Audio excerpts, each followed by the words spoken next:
Robert Kiyosaki grew up observing two very different men. His biological father was a brilliant academic, a PhD who attended Stanford and the University of Chicago on full scholarships. Yet he died, leaving behind unpaid bills. The second man never finished the 8th grade, but he built an empire, eventually becoming one of the richest men in Hawaii and leaving tens of millions to his family and church. Robert came to view these men as his poor dad and his rich dad. One represented conventional academic success, the other a masterclass in financial intelligence. Their divergent financial paths grew from their opposing psychological attitudes toward money, risk, and the role of fear in their decision-making.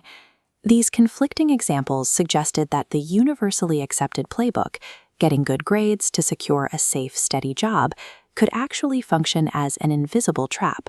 Robert noticed this difference even in the simple language they used at home.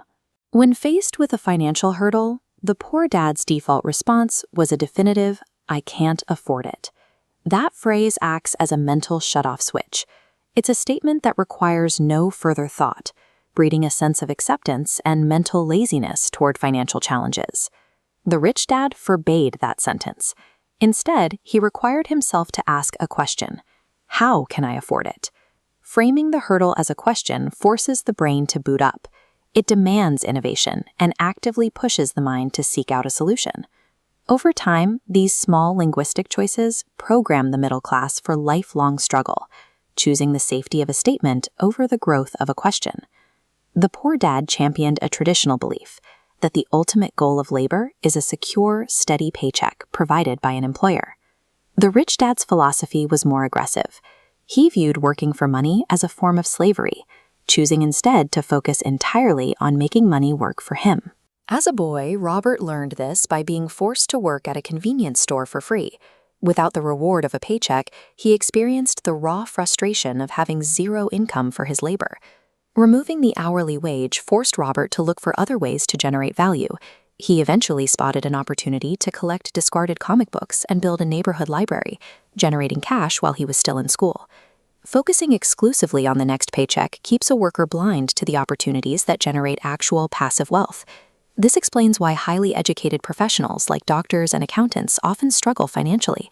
They are trained to perform a job, but they never learn the mechanical relationship between assets and liabilities. This schematic shows the fundamental rule. An asset is strictly defined as something that puts money into your pocket. Conversely, a liability is anything that takes money out of your pocket. This mechanical reality applies even to your home. Because of mortgages, taxes, and maintenance, a house constantly drains cash from its owner. The middle class remains trapped in debt because they spend their lives purchasing liabilities while mistakenly labeling them as assets. In 1974, McDonald's founder Ray Kroc asked a class of MBA students what business they thought he was in. The students laughed, assuming the answer was hamburgers. Kroc explained if his actual business was real estate.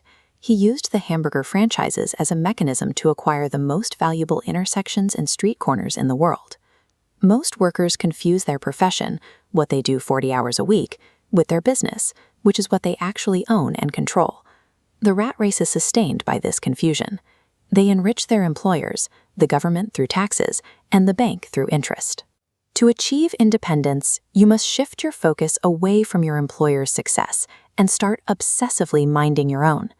Visionary thinker Buckminster Fuller, seen here at his geodesic dome, provided a highly accurate definition of what it actually means to be wealthy. Fuller measured wealth in time, not dollars. Specifically, if you stopped working today, how many days forward could you survive? By this metric, a high-income earner whose expenses match their salary possesses zero actual wealth. The path out of the race requires a change in focus. Stop obsessing over your income statement and start building an asset column that will survive your physical labor.